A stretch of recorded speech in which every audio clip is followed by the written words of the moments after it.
requirements on doors, so you definitely want to get one that's storm rated, not just some sort of interior decorator style door. And I was thinking maybe even sliding glass doors, because the feature of the house is that it has a magnificent view. And if you put these storm rated, sliding glass doors that are pretty heavy duty, and I think they're double, but they're double panes of glass and heavy duty. But that would be a nice feature of the house, to have a sliding glass door that opens up, and you can open it up and go in and out, and then you can close it up and go in and out like a regular door. We have two other doors to the house.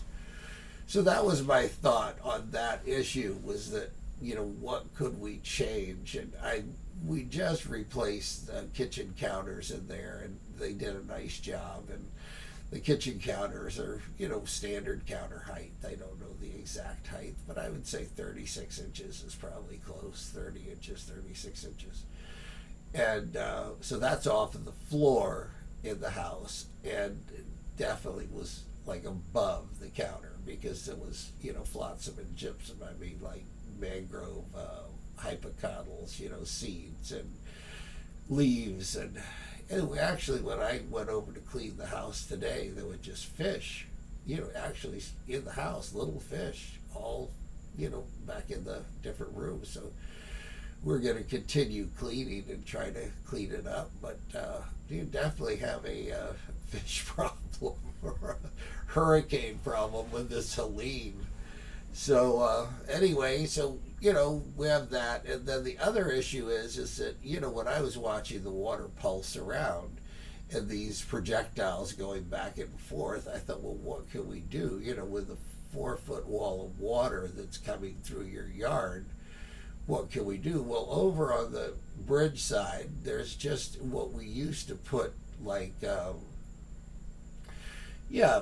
yard trimmings and branches, and we have a lot of palm trees and palm fronds, and just it was a place where we stored a lot of this stuff, just as a barrier between us and the public, the bridge, and it kept people from coming in. But now it's an empty space, and there's these two giant pilings that I saw moved, and it would really take something to make those move. I mean, these are pilings like 50 feet long and maybe 2 feet in diameter or more. And so anyway, they moved, and so I was thinking that maybe instead of continuing to put debris in there, I mean, we can put debris somewhere, but it would be nice to maybe put some rocks in there, because that's been the answer to everything, is to put rocks, because we have erosion is eating away at the house. And it would only cost about $2,000 to put 2 truckloads of rock in there, and then it's probably another $1,000 to spread it and make it a nice feature.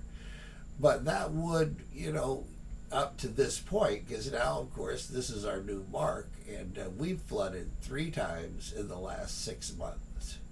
So, it's, I don't know whether it's, climate change or, sea level rise or a combination of everything, but I think you definitely need to have this as a mark of saying, okay, this is what it, is the new, high water mark for Land's End is, to be 36 inches inside the house, and 36 inches inside my actual bedroom. My bed was floating, and I had to put, I was trying to figure out what to do, and I, I have a gecko, a Madagascar day gecko, and I really like it a lot. I've had it for about 5 years. I gave it to Carl, which is my daughter, and she's 16 now, and she said that she had too many geckos, so she has restraint, where I really was thinking, well, the more geckos, the better, So she gave it back to me, gave me 2 of them. There's one that's free range that I haven't seen yet, that lives in my house, that just kind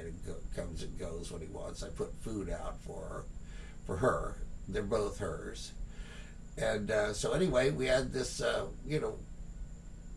problem of what to do with the cage. I mean, I didn't know where to put it. I was running out of places to jam stuff. I'm trying to get things up higher so it didn't get damaged. So that's one advantage to being around when it's flooding. You can just keep going up as the water's coming up.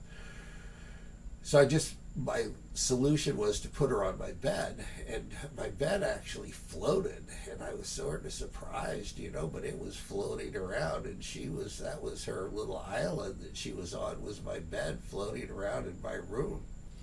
And it was just, literally 6 inches to a foot from, damaging a lot of stuff. I got a new computer, and so anyway, this is just sort of thoughts on what could be done. I'm not saying everybody ought to have a good floating bed in their house, but I'm saying that it did give a little,